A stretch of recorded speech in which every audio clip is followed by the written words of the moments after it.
사도행전 17장 말씀입니다. 계속해서 바울의 2차 전도 여행이 기록되어 있습니다. 앞서서 바울 16장에서 바울은 빌립보에서 최초로 빌립보라는 곳에서 복음을 전파해서 루디아의 지입을 중심으로 유럽 최초의 교회가 세워졌죠. 그리고 이제 또 그런 가운데 또 역시 사탄이 방해를 했기 때문에 바울은 또 빌립보를 떠나야 되었고, 거기를 떠나서 이제 데살로니가로 가게 되었고, 다시 데살로니가에서 베레아로 가고, 베레아에서 아덴으로 이렇게 이제 옮기게 되었습니다.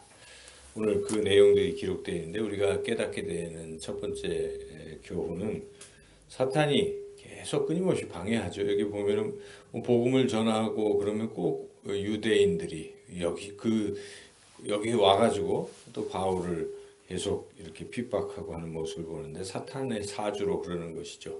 그래서 복음이 전파되는 것에는 항상 반대가 있고 핍박이 있고 박해가 있기 마련이죠. 그게 없다면 그것은 또 그렇죠. 있습니다.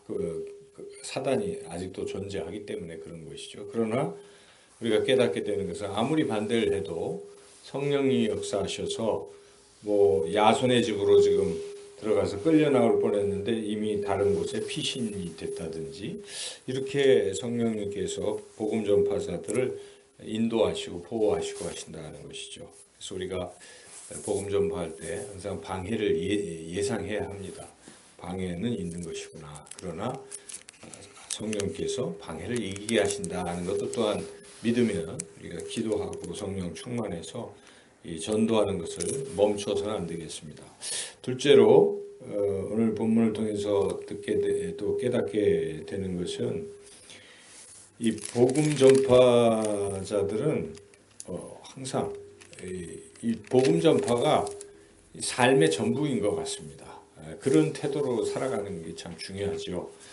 그래서 여기 바울은 진짜 우리가 계속 사도행전을 읽으면 왜 전도만 이야기하는가 이런 생각이 들 정도로 바울은 계속 전도만 하고 있는 것이죠. 그런데 우리가 그것을 보면서 전도만 하면서 사는 건 아니지 않는가라고 반문할 수 있겠지만, 그러나 그게 본질인 것이죠. 우리가 구원받는 게 본질입니다. 우리 인생의 목적은 예수님 믿고 영원한 생명을 얻는 것입니다. 또한 그 생명을 얻었다면 우리는 항상 누군가에게 그 생명을 나누는 삶을 사는 게 또 마땅한 것이, 하나님께서 우리가 이 세상에 계속 살아가게 하는 이유가 어찌 보면 복음 전파를 위해서 있는 것 같습니다. 만약에 그렇지 않으면 이 세상보다는 하나님 나라가 더 좋지 않습니까? 하나님께서 빨리 데려가셔야 되겠죠. 그럼에도 불구하고 우리가 이 땅에 살아갈 수 있게 하시는 그 이유는 우리 말고도 아직도 이 영원한 생명을 모르는 사람들이 있기 때문에 그들에게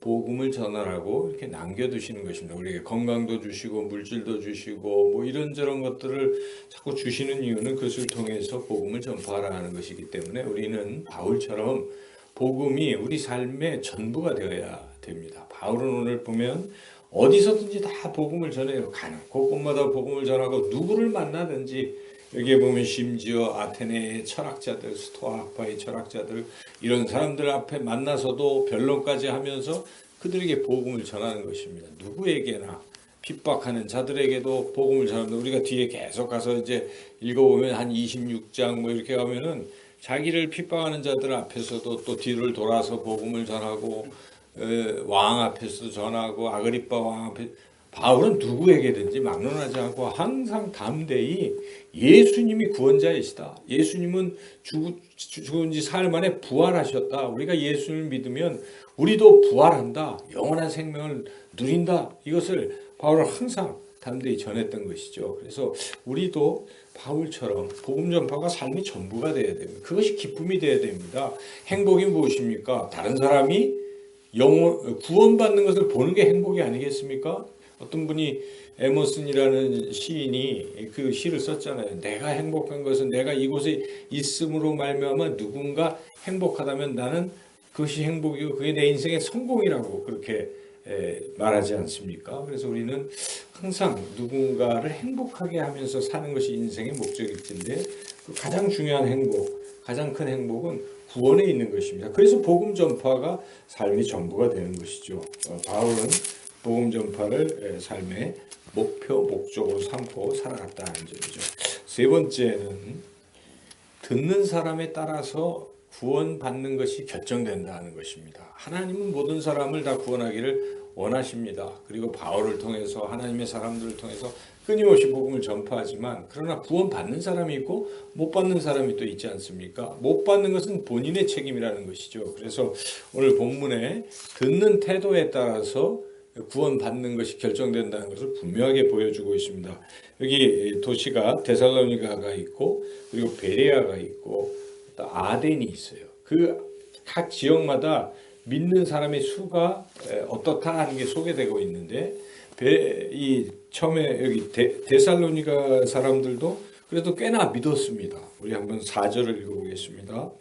그 중에 어떤 사람 곧 경건한 헬라인의 큰 무리와 적지 않은 귀부인도 고난을 받고 바울과 실라를 따르나 이렇게 잘 믿게 되었죠. 근데 이 데살로니가 여기는 기록 안 돼 있지만은 데살로니가 전서를 보면 이때 상황을 다시 기록합니다. 바울이 데살로니가 사람들에게 편지를 보낼 때 여러분들이 그랬습니다 하고 보냈는데 뭐라고 나오냐면 데살로니가 2장 13절에 보면 여러분들은 내가 전하는 말을 사람의 말로 듣지 않고 하나님의 말씀으로 듣고 믿어서 역사하는 힘이 컸다 이런 말씀을 합니다. 그러니까 결국 데살로니가 사람들은 바울의 전하는 복음을 하나님의 말씀으로 받아들였다는 것입니다. 그럴 때 이런 구원의 역사가 일어난다는 것입니다. 듣는 사람이 복음을 들을 때 하나님의 말씀이다. 그렇게 받아들이면 구원 역사가 더 왕성하게 일어난다는 것을 알 수가 있죠. 두 번째, 데살로니가보다 더 많은 사람이 믿은 데가 베레아라는 것입니다. 이들은 하나님의 말씀으로 받아들였을 뿐만 아니라 그 말씀을 깊이 또 상고했다는 것이죠. 여기에 11절 12절 같이 한번 읽어보겠습니다.